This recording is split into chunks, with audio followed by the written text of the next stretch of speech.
amis journalistes. Merci de vous être déplacés si nombreux pour ce point de presse. Vous le savez, l'heure est grave et notre pays traverse une crise sans précédent. Ce dimanche 25 février 2024 restera dans les annales comme un jour de deuil de notre démocratie. Un jour sombre pour la République. Un jour sombre pour le Sénégal. Permettez-moi d'abord, à l'entame de mon propos, de m'incliner devant la mémoire de toutes ces morts pour le report de la présidentielle prévue initialement ce jour et reportée par l'unique responsable de la crise actuelle, le président sortant, M. Macky Sall. Les 4 jeunes morts, hélas, de cette décision malheureuse sont les morts du report, des morts de l'impéritie et de l'incurie de la classe politique. Mesdames, Messieurs, mes chers compatriotes, après 8 mois de jalon démocratique, après le retrait des fiches de parrainage par 268 candidats à la candidature, après le dépôt de 93 candidatures au Conseil constitutionnel, unique instance de supervision de tout le processus électoral, après la validation définitive de 20, puis de 19 candidats officiels par le Conseil constitutionnel, sous le prétexte fallacieux de soupçons de corruption non étayés par une seule once de début de preuve, le président Macky Sall, en toute illégalité et de manière scandaleuse, a décidé d'arrêter le processus électoral en reportant le rendez-vous avec le peuple qui devait se tenir en ce dimanche. Il restera dans l'histoire et devant les hommes comme le principal acteur de ce plongeon dans l'inconnu, de cette prophétie autoréalisatrice d'une crise institutionnelle qu'il aura lui-même créée. Après cette forfaiture innommable, ce garrot qui a étranglé toute notre jeune démocratie au bord de la suffocation, le voilà qui, avec toute sa désinvolture habituelle, dans un savant mélange de flou et de pièges, appelé à un soi-disant dialogue.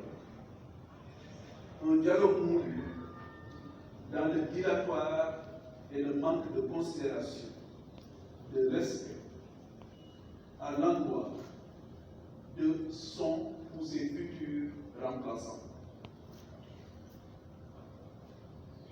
Pour avaliser des schémas préconçus dans ses officines. Non, non, non, non 3 fois. Nous n'irons pas à ce dialogue.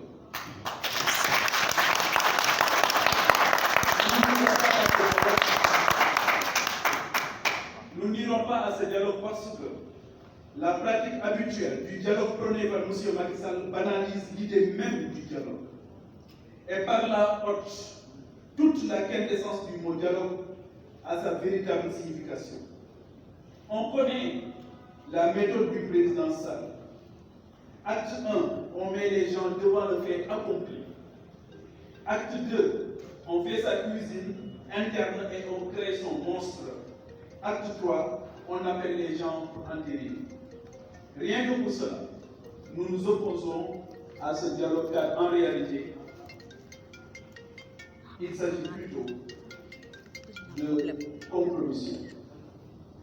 Non pas non pas que nous soyons contre le dialogue, au contraire. Toute notre trajectoire politique, notre pédigré, ainsi que nos déclarations promeuvent le dialogue sur l'emploi face au péril. Il y a de cela 8 mois, en septembre 2023, apercevant déjà les nuages grossir au-dessus de nos têtes du fait des politiciens, j'avais longuement appelé à un dialogue. Certains d'entre vous en sont les témoins. Hélas, 3 fois hélas, la bipolarisation mortifère que nous avons toujours dénoncée de l'espace politique à ignorer, notre appel est en voici les conséquences. Mesdames et messieurs, mes chers compatriotes, les termes de référence du dialogue sont déjà publiés par celui-là même qui appelle au dialogue. Ceci pour 4 raisons. Premièrement, la décision du Conseil constitutionnel ne souffre d'aucune interprétation et est très claire. Le président Macky Sall doit impérativement organiser l'élection présidentielle dans les meilleurs délais et passer le pouvoir avant le 2 avril. Les meilleurs délais supposent avant le 2 avril. Date butoir de son mandat de 5 ans. Donc, organiser un dialogue sur la date de la présidentielle est incongru et sans intérêt, sachant que la décision surmentionnée est limpide. Deuxièmement, qui dialogue avec qui? Le Conseil constitutionnel a validé une liste définitive de 19 candidats après le retrait d'une candidate. Et le chef de l'État veut qu'on dialogue avec des candidats non retenus. La société civile et certaines forces vives et les partis politiques dans leur globalité. Aucune de ces catégories ne sont candidats à cette élection.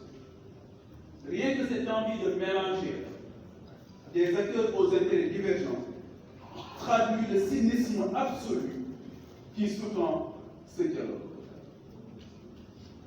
Sans rien demander, la coalition Papa Djibril Fall président a franchi les haies démocratiques avec brio, en dépit des invectives, de la boue et de la gadoue pour être au rendez-vous de 2024.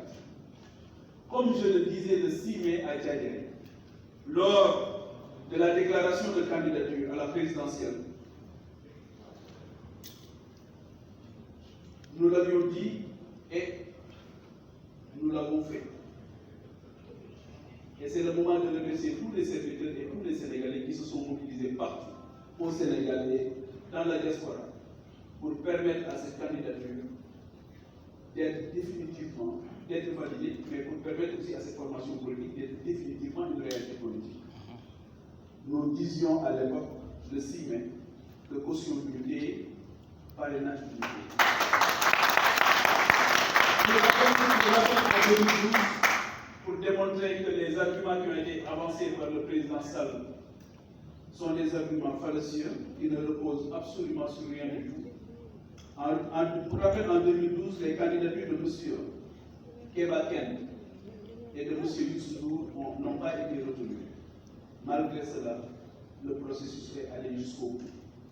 En 2019, celle de M. Karim Wade, de Malika et Bougan Keïtani, et tant d'autres. Vous vous rappelez, en 2019, il y a ceux qui nous ont appelés à l'époque le C25. C'était aussi des candidats entre guillemets spoliés, en tout cas qui n'ont pas été recalés. Mais malgré ça, le processus est allé jusqu'au bout. Pourquoi donc faudrait-il cette année forcément faire dialoguer des candidats validés avec des candidats qui n'ont pas été retenus pour aller à la présidentielle?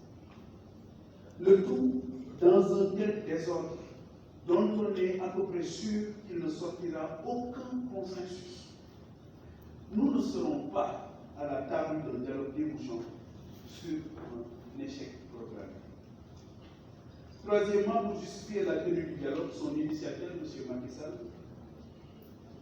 avec ses co-organisateurs masqués ou démasqués, prédit la vacance du pouvoir après le 2 avril, car matériellement, il a empêché au Sénégal d'avoir un chef de l'État à la date échue. Or, il porte l'unique responsabilité de la crise institutionnelle dans laquelle le Sénégal risque de sombrer après le 2 avril.